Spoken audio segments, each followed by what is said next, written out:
Happy Wednesday, everybody. Welcome to another episode of China Update, where we discuss leading political, economic, and geostrategic analysis on the world's number 2 economy. My name is Tony.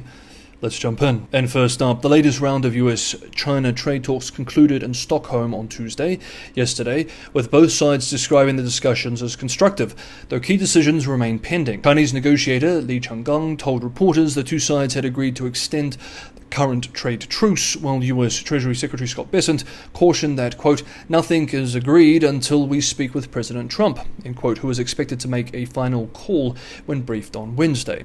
Today, the talks centered on maintaining the fragile tariff pause ahead of an August 12th deadline, with particular focus on rare earth magnets, a critical component in US defense and technology supply chains. US Trade Representative Jamison Greer underscored their importance, saying the first priority in Stockholm was to, quote, confirm the implementation of what was agreed in London in terms of accelerating the flow of rare earth magnets from China to US companies, end quote, and to ensure the entire US supply chain, including third country routes, remain intact. Greer described Beijing's decision to resume exports of rare earth magnets after months of restrictions as, quote, the biggest concession so far, end quote, adding, quote, we don't ever want to talk about magnets again, end quote. Behind the rare earths breakthrough lies a broader strategic reality. As US-based The New York Times recently noted, US officials are invoking former Chinese leader Deng Xiaoping's famous dictum, 韬光养晦, or hide and bide one's time, acknowledging that China's control over rare earth supply chains limits Washington's ability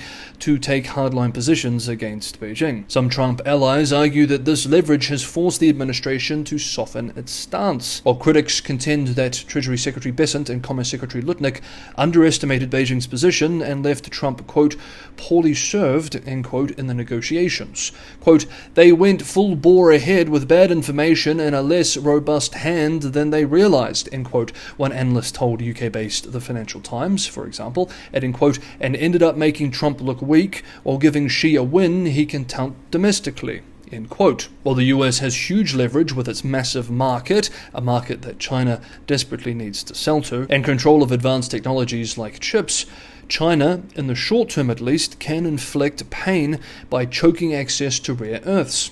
This is why the US, Japan, the EU and others are now moving to bring supply chains closer to home. It has also redeemed those voices who for years warned of the dangers of China dominating certain strategic supply chains. China is feeling the pain in all of this too, however. China exports to the US could decline by $500 billion, specifically $485 billion by 2027 from today, based on current tariffs, according to a global trade simulation from the Observatory of Economic Complexity published on Monday. The Stockholm meetings mark the third set of bilateral talks in as many months, part of an effort to stabilize economic ties while both countries continue to deploy tariffs and export controls to protect strategic sectors, including semiconductors, defense, and battery technology. The US side has also faced domestic criticism for using export controls as bargaining chips.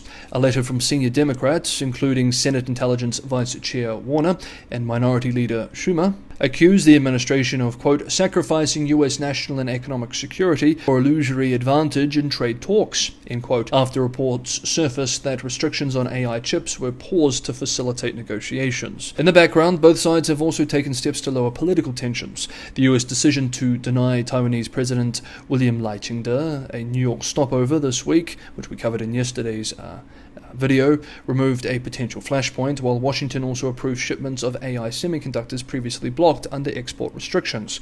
Quote, all of these moves are setting the stage for what I predict will be a summit between Trump and Xi before Thanksgiving, end quote, Harvard professor Graham Allison wrote on X. For now, this trade truce is just that, a truce, with both fighters in their corners preparing for the next bloody round. And we'll be following all of those developments here on China Update, as well as all other major developments in China as we move into this new Cold War. If you want to be on top of all those developments, make sure you're subscribed to China Update, hit the bell notification icon, and you will be.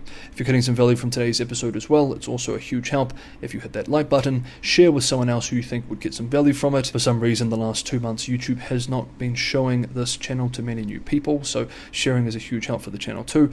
And Patreon and Buy Me a Coffee links are also in the description for those who want to help keep China Update financially sustainable.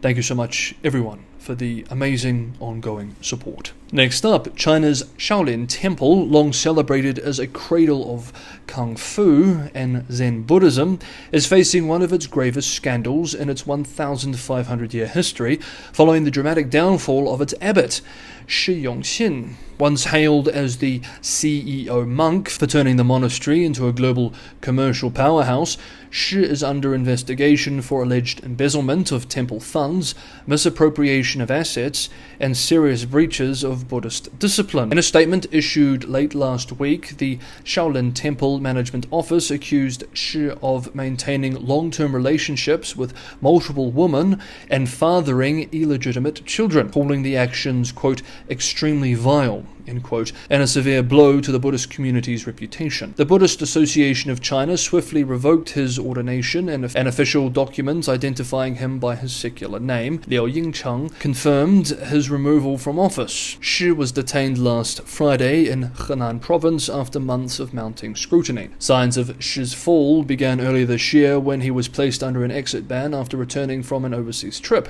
In May, authorities tightened control over the monastery, installing a new management office staffed with religious affairs and United Front officials, a signal of state-level and party-level intervention. The move reignited accusations dating back to 2015, when Shi was accused of embezzlement and keeping mistresses. He survived those charges, fueling speculation about powerful patrons shielding him. Observers now see his downfall as reflecting shifting political winds and Beijing's discomfort with the commercialization of religious institutions. Shi's ouster closes a chapter in which he transformed Shaolin from a neglected relic into a global brand. Since taking over in 1999, he licensed the Shaolin name to martial arts schools, films, and even floated a $300 million Shaolin-themed golf resort in Australia. While critics decried the monetization of the temple, others credited him with reviving a cultural treasure and drawing millions in tourism revenue to Henan province, one of China's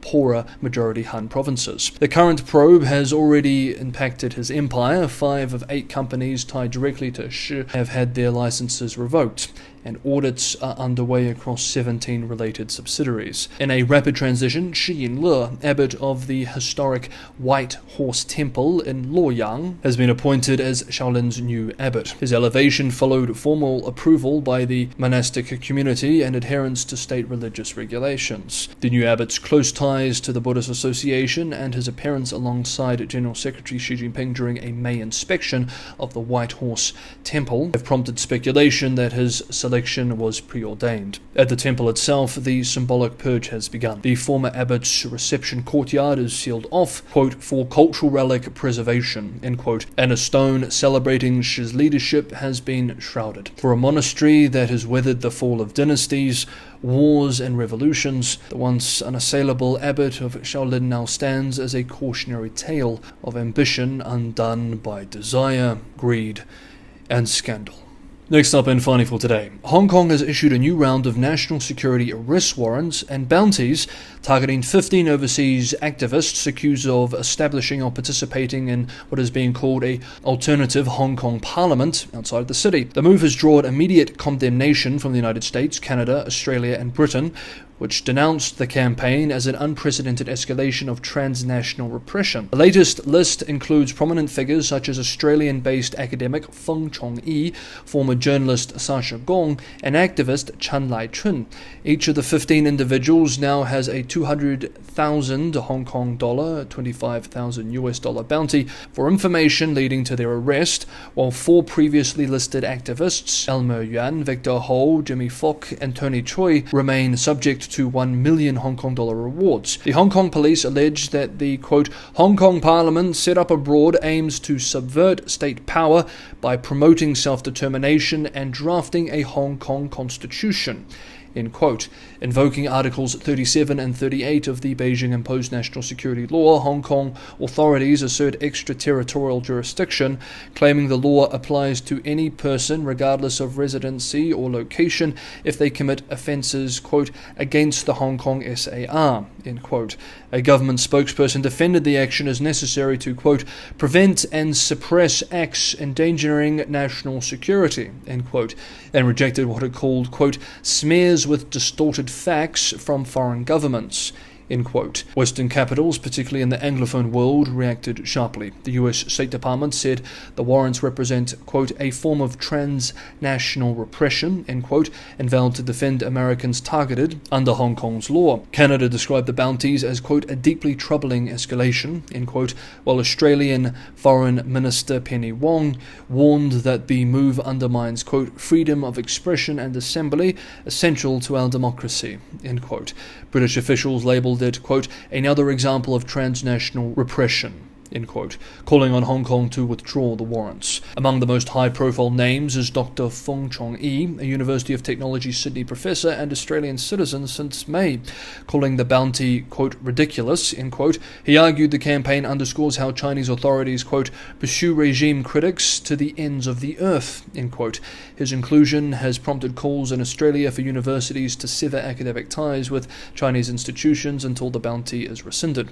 While Hong Kong officials insist such enforcement is vital to national security, the international backlash raises questions about the city's reputation as a global business hub. The use of extraterritorial law enforcement against foreign nationals has sparked concern among investors and multinational firms over the predictability of Hong Kong's legal environment. Analysts warn that the perception of arbitrary reach into overseas jurisdictions risks further eroding the 一国两制, or one country two systems framework, and undermining the city's attractiveness to global capital. Business chambers so far refrained from public comment, but several observers note that the campaign adds to a growing climate of uncertainty. Quote, when legal risks extend beyond borders, it creates a chilling effect, end quote, said a senior Hong Kong-based financial analyst, adding, quote, companies want stability, not geopolitical crossfire, end quote. With this being the third wave of international bounties issued under the national security law, the confrontation between Hong Kong authorities and Western governments